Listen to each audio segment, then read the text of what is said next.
Hello everyone, and welcome back to another Mortal Kombat video. With us still coming off the reveal of the Khaos Reigns trailer, today I wanted to take the time to sit down and do a somewhat one-on-one talk about the Kombat pack, as well as my overall thoughts and feelings on it, as it has been pretty divisive amongst the fan base here. Now mind you, I want to be very clear. This is an opinion piece on my half, not your typical regular schedule of history of breakdowns or lore analysis. This is more so just a video of me being very honest with you all about my thoughts on the Kombat pack, its pros, its cons, what's good and what's bad about each character. Because I really do feel like there should be some changes moving forward. Ones that I can only hope that NetherRealm learn and take away from the reception of this particular Kombat pack. So with that said, let's touch on the first character here, Noob Saibot. Now admittedly, whilst not entirely a surprise to me, this was a pretty welcomed return. It was never a matter of if, but when Bi-Han would make his return to this mantle. In terms of execution, I'm actually kind of all for this new take on Noob, as it's kind of refreshing from the norm to have him be a thrall under the control of Havoc, as we've seen him as a pawn of Quan Chi quite a few times now. Plus, it does make sense for this new era and timeline, considering how the Scorpion and Sub-Zero relationship unfolds. Plus, I think the modernized take on this character kind of works here, because narratively, this looks to be the most engaging version of the character we've ever seen. As whilst Bi-Han's presence has always been felt throughout games, mostly being a thorn in our sides during the campaign, here it does look like for the first time ever, he'll have his own chapter. And I'm all for that. It's something long overdue since Mythologies, and hopefully a way to do Bi-Han some justice in some way. In terms of overall presentation and visuals, I am quite mixed. I will say that the overall design has been slowly growing on me, even if it does look like he has a literal dickhead. Try scrubbing that from your visuals. Admittedly, I'm not a fan of the headpiece, and I can't say I like the neon green opposed to the dark purple, but I do think from a narrative sense, it does make more sense for his character, as he was corrupted by Havoc. Even so, I'm still a bit on it. One thing that I really do like though, are the cracks that ripple and tear throughout his being. It might be a small visual design, but from a surface level, I think it says a lot about his character. How he's been physically broken and molded into this Frankenstein of a monster. Plus, I gotta admit, I'm kind of a fan of the freakish monster hands that come out the portal. It's a really nice touch and kind of reminds me a little bit of Japanese horror in some ways. So it's a really nice addition. Overall, I'm pretty satisfied with Noob's inclusion here. As you know, I'm not the hugest fan of his character, but I always appreciate his inclusion. And I feel like from a visual design perspective, he does look pretty damn cool here for the new era. I mean, as cool as you can get with a penis for a head. Of course, this is an issue very quickly rectified through gear. So yeah, pretty solid overall design. Now let's touch on the duo of this Kombat pack. That's arguably the most controversial inclusion, the gender-bent Cyrax and Sektor. And the reception that was received was kind of expected, not just due to the switch itself, but the fact it's pretty evident that this was done to make sure that the DLC pack wasn't a complete sausage fest, which kind of makes it all that much worse as to the reason why, as these are longtime legacy characters to the series that now feel a casualty of this DLC pack. Now, I will be honest and very transparent here. Does this bother me? No. And that's because, kind of like Noob Saibot, I'm not going to pretend like I'm some super big, huge Cyrax and Sektor fan. Their inclusion has never been a make or break thing for me. And the new era has changed a lot of characters in a lot of different ways. So I suppose up to a certain extent, I've kind of been conditioned to expecting these vast changes. But with that in mind, I do sympathize with die-hard fans who didn't want these changes to happen. Whilst fundamentally, I doubt it will change the core of their character. As well, the cyborgs in suits of power armor, a sudden big change like this was always going to create some kind of whiplash, even as minute as it is to their overall character. With those glaring problems aside, fuck is it great to have these guys back, as they haven't been playable since MK9. I mean, yeah, we had Triborg, but Triborg shared a shared moveset with no discernible character beyond Beat Boot Lin Kuei. It's really nice to have them included here as actual full-fledged characters. So I'm all in all hyped for their return after so long. Now in terms of design and look, I must say, I kinda like it. It feels like a good modern blend between human and power suit before straying into that of Cyborg. And don't you worry, I will touch on those changes a bit later on. In terms of visuals, I love the emblem on their chest, as well as the shades of red and yellow they've gone with. It may seem like a small and silly thing for these two ninjas, but trust me when I say that an off-brand color of these two can kind of make or break a design, especially considering their nicknames of ketchup and mustard. With that said, it's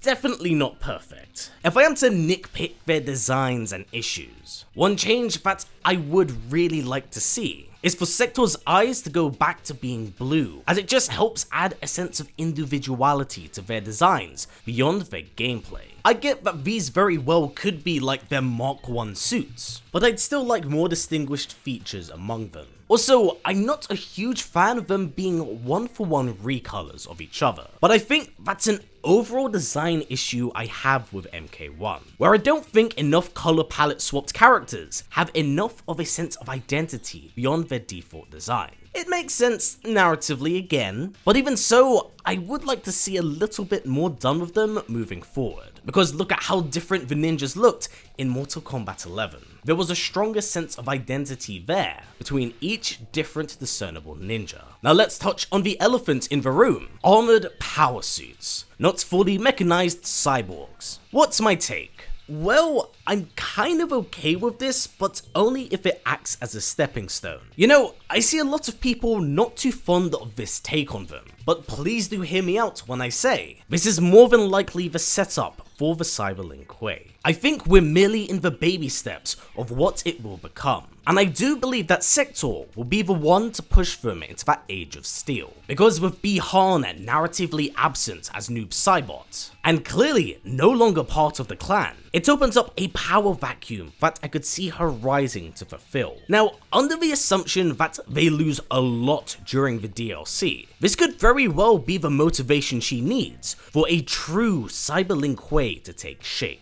believing the flesh to be weak and to be purged from their souls. Of course, I'm giving them the benefit of the doubt here, but please do keep in mind that currently, this universe is still kind of in its infancy again. I wouldn't worry too much about this current take, but I will say definitely keep an eye out, as I do expect it to evolve over time. Long time storytelling, people. Alright, with the MK lot out the way, let's touch on the guest characters. Starting off with Ghostface here. Now this one is probably the character I am the most excited to see out of all of the Kombat pack. And that's because I'm pretty biased going forward. I won't lie, I'm a huge fan of the Scream movies, as they're probably my current favourite running horror series. With that said, do I think that Ghostface belongs in MK? Yeah, kind of. You see, of all the guest characters we've got here, Ghostface is arguably the weakest physically of the crossover characters, as he's simply just human, not at all supernatural, despite what Scream 3 might try to make you think.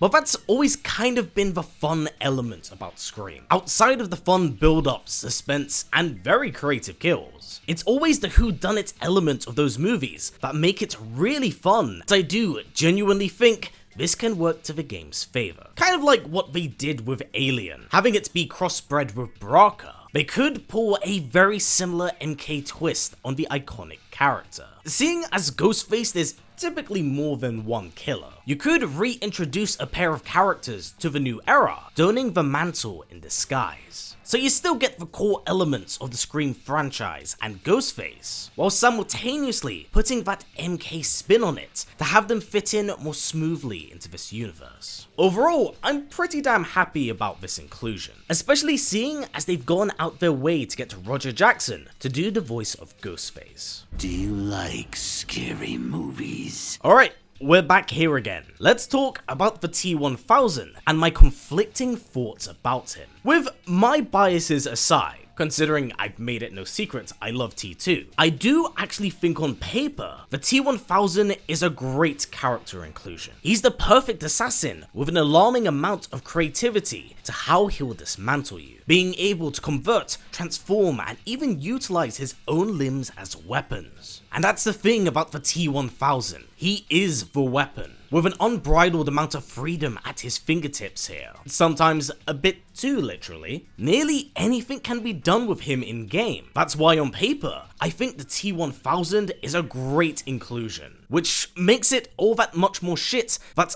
I kind of have an issue with it. You see, guest characters are typically inserted in to create a form of cross-promotion, to coincide with the release of something else. Right now, as of making this video, Terminator is kind of a dead franchise. And I don't mean dead in the sense as in locked in the grave and slung into the abyss. But since 2, they've been trying to capture that lightning in a bottle that made the first 2 movies so special. As they were so big at the time, it transcended into pop culture. Hasta la vista, baby. But with every subsequent sequel, they failed time after time after time. My point is that in terms of cultural relevancy, Terminator has really fallen out of grace with the cultural zeitgeist. And again, please do keep in mind, this is coming from the heart and soul of someone who loves this movie. So whilst I do think that the T-1000 is probably gonna end up being a silent banger, admittedly, I definitely do believe that there may have been better and stronger candidates for this slot. So I'm very conflicted about his inclusion here. Now we're on to Conan, and this is easily the character I'm the least familiar with, and because of that, naturally, I'm the least excited for. With that in mind, I don't think that Conan is an awful choice here. From a visual design and aesthetic, Conan looks like he fits into the world of Mortal Kombat really well. His looks, his tool, his arsenal, he straight up looks like he strolled right out of Outworld, and I really like that. I'm a fan of guest characters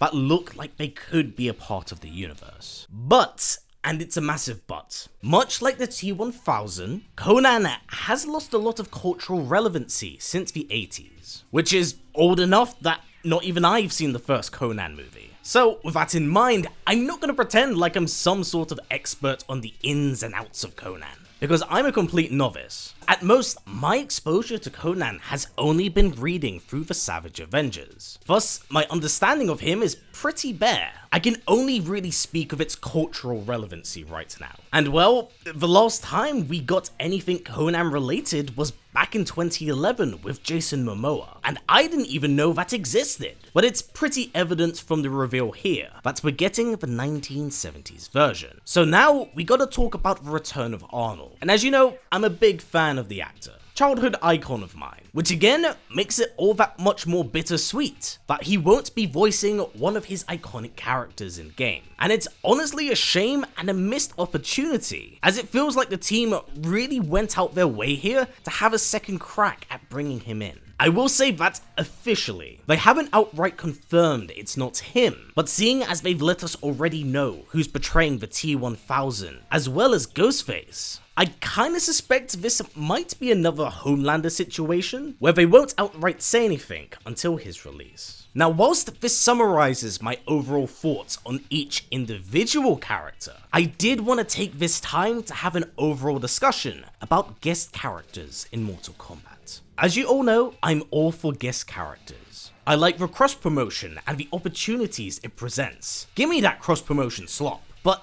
it's definitely starting to feel like we're kind of exhausting our best options here. Whilst I say I'm all for guest characters, I'm all for guest characters that aesthetically and stylistically fit into the world and universe of Mortal Kombat. And it sometimes feels like we're past this point now, with the guests having really peaked in Mortal Kombat X. But I also do think that that's because the guest characters of that game really did fit into X's more dreary and dark tones. It worked very well for its time. For 11, I definitely do think that the highlights for guests were Spawn and Rambo, who did fit in remarkably well with the premise of the world. And whilst I am personally a fan of the soups for MK1, aesthetically, I don't think they slide too well into that universe. However, the added benefit of their inclusion is that Omni-Man and Homelander are in the pop cultural zeitgeist right now. They are known beyond their respective brands. Like shit, how many Homelander memes do we have right now? Or even Think Mark Think. Scream makes sense here because we are on the cusp of its 7th movie, but the Terminator and Conan just don't quite have that pull currently. Plus, it's a huge generational divide from its current fans. Like 2 generations worth, and that's a lot of time. Again, I don't think these are terrible choices at all. On paper, they sound so fucking cool. But right now, when it comes to guest characters, it's the appeal they present to a wider audience. And I just don't think that these two quite have that draw they once had. And it's honestly a terrible shame, because with so much of the audience being unfamiliar with them, they naturally feel like it's gonna be a wasted slot here. So that's why I think that going forward, I'm gonna suggest that NRS do one of 2 things in the future. Number 1 is to reintegrate all the guest characters to the list of options and choices, especially considering that we got Alien vs Predator in MKX. It felt like a really missed opportunity for Freddy Krueger, as we could have got Freddy vs Jason. And keep in mind how much the games have evolved from Mortal Kombat 9 to Mortal Kombat 1. It'd be an awesome inclusion and return. And yes, I know that Robert Englund says he's retired from the character. I don't care. Pay that man with starships if you need to. Just make it happen. Give him Jason's paycheck. We all know he doesn't talk very much. My point is that I'm fine with them bringing in all the guest characters if it does enable dream matchups in MK. Like shit, could you imagine how fun the dialogue would be between Freddy Krueger and Johnny Cage? That would be such an awesome treat. Now my second suggestion is that going forward, I think that NetherRealm should turn their gaze towards other studios by integrating more video game guest characters. Kratos was an incredible, but sadly very niche inclusion for MK9. As unique as he was to the series, Kratos was console exclusive and due to that was actively tournament banned, which is why you see so little of him. In an age where crossovers have never been more popular, I feel like this is an incredibly overlooked opportunity, and I do find it to be criminal that it's yet to be capitalized on. Like we could get the Doomslayer, the Norse Age of Kratos, and Bayonetta as characters just off the top of my head. That would probably sell like fucking hotcakes. With those ideas aside, let's actually talk about the contents of the Kombat pack, and more specifically the size of its DLC. Now to me, 6 characters over the course of a year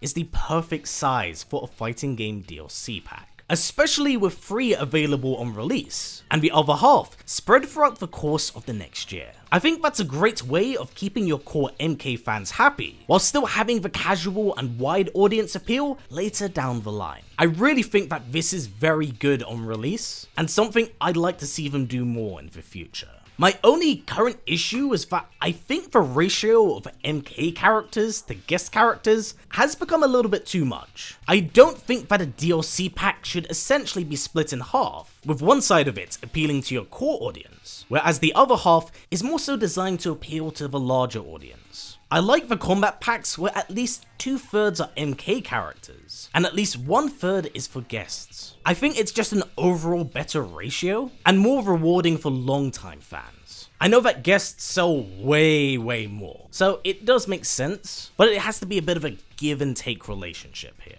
Now let's touch on cameos, or more so the lack of them. The cameos of MK1 have been a very divisive gameplay mechanic, as it was designed to kind of give it its own sense of identity, which, you know, made it kind of all that much weird that it looks like Khaos Reigns won't have any more cameos. So, what's my take on it? Honestly, I'm kind of okay with no cameos. Conceptually, I always found the idea of them being very cool and pretty fun to utilize, but a big issue since the game's release has been its general overall balance, with quite a few characters lacking a sense of depth. I mean, look at Frost for example. She was given a new Frost Wall ability, but is still largely seen as useless. MK1's entire metagame system has essentially been revolving around the cameos, making it be a make or break situation for particular teams, as it largely does feel now that you're playing the cameo, not the character. So I'm fine with this combat pack not having cameos, as long as it gives them an entire year to fine tune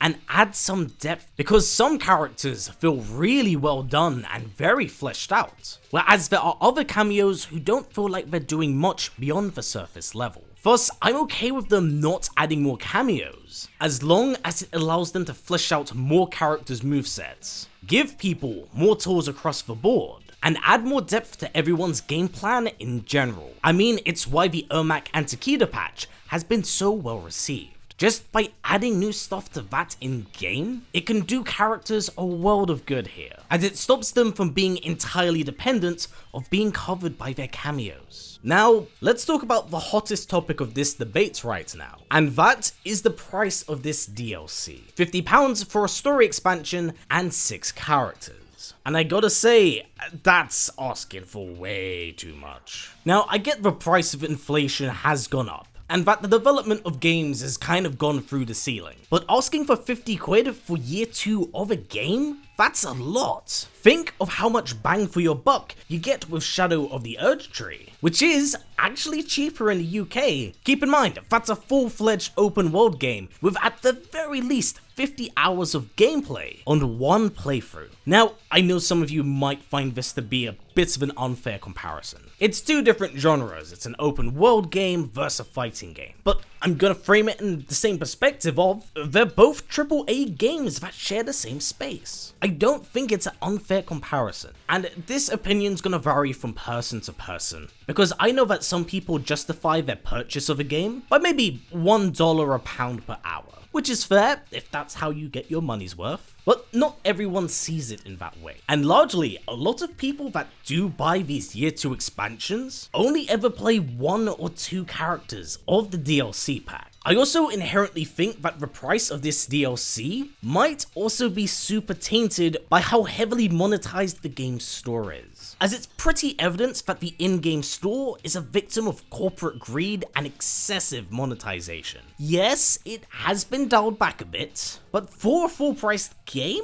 it's asking for a lot. Here's the thing, MK1 has a lot going for it in a lot of different departments, but the continued overpricing and expensive monetization of the game is what I personally feel is really throwing people off wanting to purchase it, as it's kind of soiled the relationship between its community and its own game. I sincerely hope that going forward, maybe some of the ideas I suggested in this video create some healthy internal changes for the game. But this is simply one man's opinion of the combat pack. I don't expect this to do very much, but I do think this is quite a well-rounded retrospective of the DLC, and my overall consensus and thoughts and feelings on it. It's not entirely bad. 2/3 of the characters are characters I'm looking forward to. 1/3 of it though, I'm pretty meh on, which is why I'm torn on the pricing of the DLC. I love MK, I really want to see it regain its notoriety, but man, could it really do with some fine tuning right now? With that said, that's kind of been it regarding my overall thoughts and feelings. So of course now, as always, I relay the question to all of you of what are your own thoughts on the combat pack, its pricing, as well as each individual character here. Who are you happy to see return,